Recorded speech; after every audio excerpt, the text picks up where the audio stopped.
All right, Professor Lafont. We got the next. Now, this is obviously a creature that we know exists because they exist in Africa. But we also know that apparently there were lions all over one end of Asia and all over Europe. Okay, and there were hyenas as well, and like of course giant sloths and all that.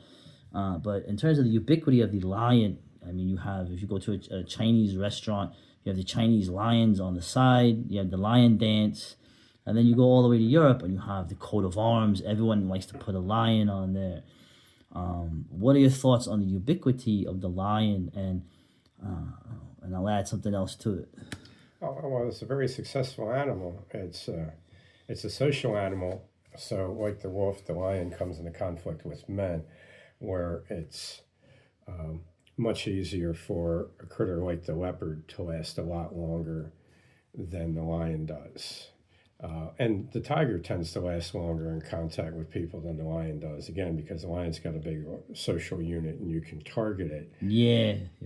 So it made the lion becomes the symbol of kinship. I suspect that the tradition of wearing the crown is an imitation of the lion's mane. Probably the best quote about a lion is from the Iliad, where Achilles informs Hector that there are no bargains between lions and men.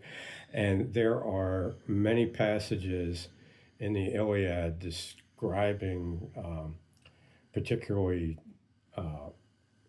raging heroes that are being very effective slaughtering the enemy, being described as a lion that is mowing the hounds and the beeves and the sheep and is fighting back against the men that come to put it down. And it even describes pairs of lions. There's some Homeric metaphors about pairs of lions. And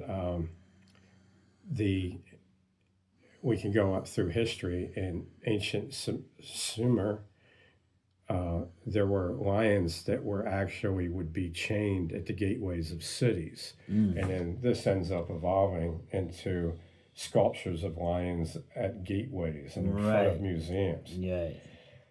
Which you have all over. I mean, like the Chinese have the lion. Like they had. Of course, there were tigers in China as well. There's a weapon in the Southern Kung Fu, which is called a tiger fork, which is this big. Actually, you and Jeff described it in one of your stories, where you did my man Wong Fei Hong in. I was playing Wong Fei Hung. I was rolling the dice for Wong Fei Hung, and that is why he died. Because I was rolling sixes, which was bad, and Jeff was rolling ones and twos. This is a reference to a book that him and Jeff have been working on, a fun book. But getting back to the lion, okay, so now obviously lions have long been wiped out in Eurasia. It's amazing the tiger still survives, and the leopard, of course, in India, and you'll have videos next month of leopards like whacking people in India, like serial killers. Right? Oh, no. I'm a leopard fan. Yeah, me too. So you should bring them over here. Anyway, but in terms of you still have lions though in sub-Saharan Africa. How come they were not like wiped out? I don't think it's a question of competency on the part of the lion. Oh, I think the lion's bringing the same game wherever it's at, so it probably has to be a question of moral fortitude and competency on the part of its competitors. And I know what some of you are thinking, and yeah, it's partly. Again, on the flip side, I will say this, and I have to because our honor demands it. Okay, you look at the tall warriors in Kenya. With the Maasai. Yeah, these dudes walk around with 7 foot long iron tipped spears, and they live side by side with the lions.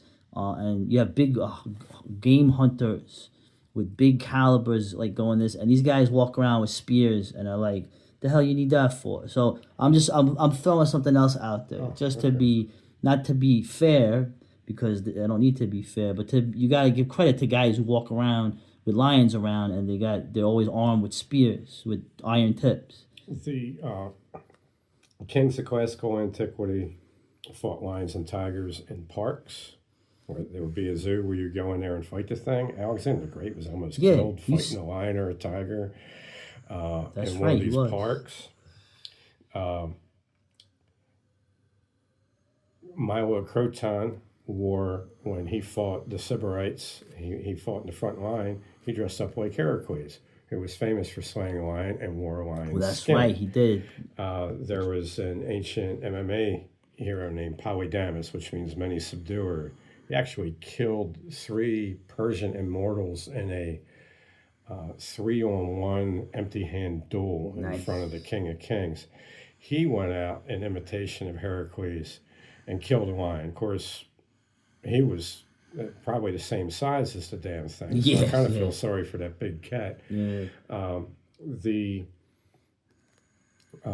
lion was still present in Europe, in Western Europe, in France, during the reign of Charlemagne. Oh my God. In the 800s AD. They weren't, you know, they were trying to keep a low profile and trying to act more like a tiger or a leopard at this point, because the large social unit got them into a lot of trouble. So that European lion that actually ended up becoming more of a giant leopard or a European tiger. That would be interesting if there would be any way to figure out if that had anything to do with really the high representation of these ideas of monsters that stalk people in Europe that seem to outnumber the ideas of monsters stalking villages and stuff in other cultures, even where they still have it happening today. Yeah, right. That like is in true. India. Right. So, and again, Homer had referenced this, and in the Song of Roland, Charlemagne and Thoraldus the Norman is writing in 1000 AD. He's describing Charlemagne having a dream about being attacked first by a leopard and then by a lion, and both times a greyhound chases one of these animals away. Oh boy. Either the leopard or the lion. Greyhound. And, you know, they had some greyhounds that could go up to like 200 pounds, like some huge animals that they used for hunting. So it gives you an idea of how formidable those things were. One of them actually won a duel against an armed man when it accused a man of murder. That was an interesting case. But the lion, I think, is partially responsible for our next mythological discussion, which is going to be on the cryptozoological menace out there in the woods. I think that's where the lion finally ended up in the European consciousness, kind of getting combined with the idea of hairy man and stuff. Speaking of greyhounds, rest in peace, Haley. I'll never forget Haley grabbing my pizza and running off. Like your whole pizza. Yeah, that was awesome. So, all right, man, cool.